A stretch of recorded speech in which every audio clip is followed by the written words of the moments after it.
We are going to talk about a phenomenous lady called Philomena Chelagat Mutai.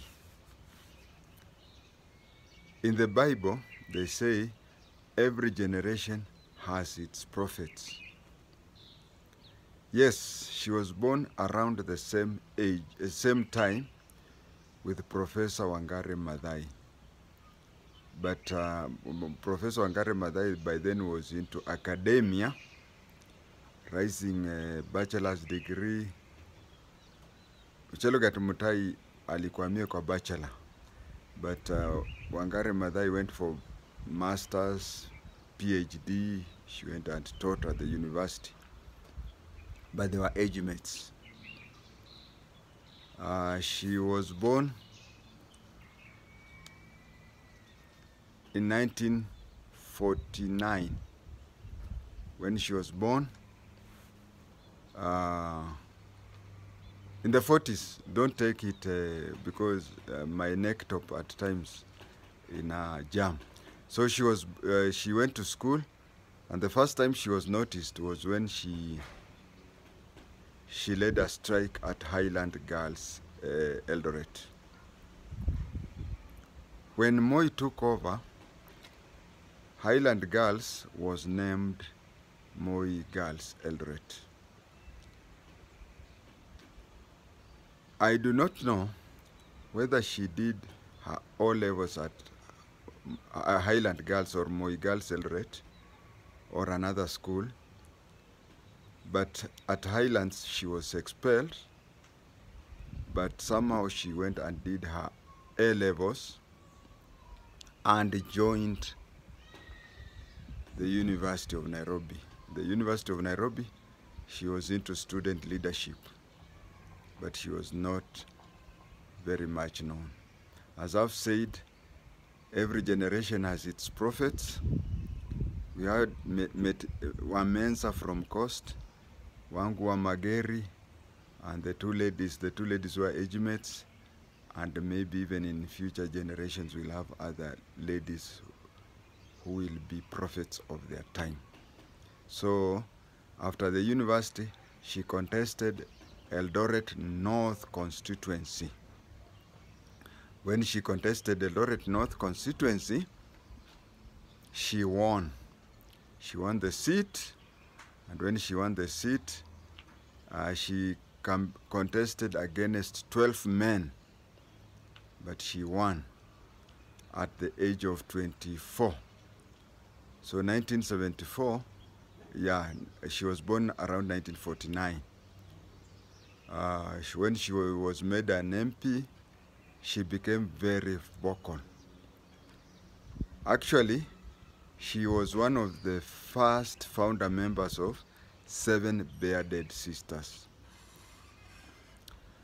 I will come up with we recently lost Lawrence Sifuna, so I will soon come up with a recording of the 7 Bearded Sisters, but I'll talk in passing. She was the only lady among the 7 Bearded Sisters. Others were 6 men. But this list used to keep on changing, because you'll find that George Anyona was among the 7 Bearded Sisters. But when he was detained, the person who replaced him was also very vocal, and he was also named among the... So every time there was an approximately 7 members of parliament who were very vocal, and they were being called by Charles Njonjo as the 7 Bearded Sisters. As I said, she was a lady. She was the only lady, so if you call her sister, that is okay. But you see, saying a woman has beard, I think that is not polite. And then the other 6 men, now calling them ladies, I think that is not polite. So it was a contempt that Njonjo had for this group. She was among them. She used to question a lot of things, and then we had one case that she really alipinga kabisa was in 1975, and Paul Ngei was convicted. You know, there was an election petition of Kangundo where it was alleged that Paul Ngei committed an election offense. When it was alleged that he committed an election offense, the case went to court, and the High Court found that he had been found guilty of an election offense.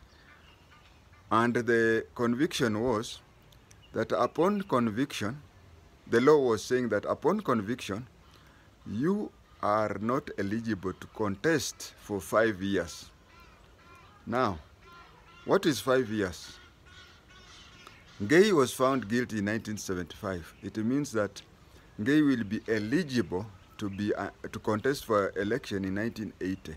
It means that he's going to miss the 1979 election and is going for the 1984, which was brought up to 1983, which means that if you are found with the election offense, you are completely locked out of politics. But then Paul Ngei, having a history with Jomo Kenyatta, Kapenguria, and it is even believed that Margaret Kenyatta, the daughter, not the first lady, Margaret Kenyatta, the former mayor, her kids were Paul Ngei's. So you see, Paul Ngei was so much attached to the Kenyatta family that a law was hurriedly enacted in Parliament where they said that the president has powers to forgive anybody any offense without any reference to anybody. Yeye alipinga akasema laws should not be made specifically aiming to bearing somebody this and that in mind. So she vehemently pingered that. Another thing that alikuwa na pinga sana katika Parliament was to do with the corruption. Tribalism, yes, you talk, but if you remember, those of us who can remember following cases then in 1974, there was something that really annoyed her. She used to get annoyed about this issue of bribery. So she was saying, kama una pesa huwezi andikwa kazi, kila ofisi ukitaka kufanya chochote unalipishwa. And this used to annoy people in power. Then they caught her at a place called Ziwa in Eldoret. There was a cooperative of squatters. There was a size of plantation there, and some squatters who used to stay in that size of estate, walipanga, wakachanga pesa, wakafanya nini, they contributed, and the size of owner, I think he was an Indian, but don't take that one to the bank. The size of plantation owner sold the farm to the squatters. In the agreed amount, they paid everything. When it came to transferring the land now to the cooperative, jamaa karuka, akakataa kufanya nini? Kwa hand over the shamba kwao. Then the local MP, Philomena Chelagat Mutai, went there, organized the squatters. Shamba ndio hii, mko wangapi? Yani mlichanga pesa ngapi kila mtu? Wewe ulichanga hivi, you need so many acres. Wewe ulichanga kidogo, you need so many acres. Then tukae chini tusikizane, wewe shamba yako inaanzia hapa, inaenda hapa, inafanya nini? She organized that. And then those squatters started staying. This plantation former owner, because we have to call him former owner, because they gave him money, akatumia pesa, he did not even refund. Na unajua refund, you have to seek permission from the person. He did not seek for permission from the person.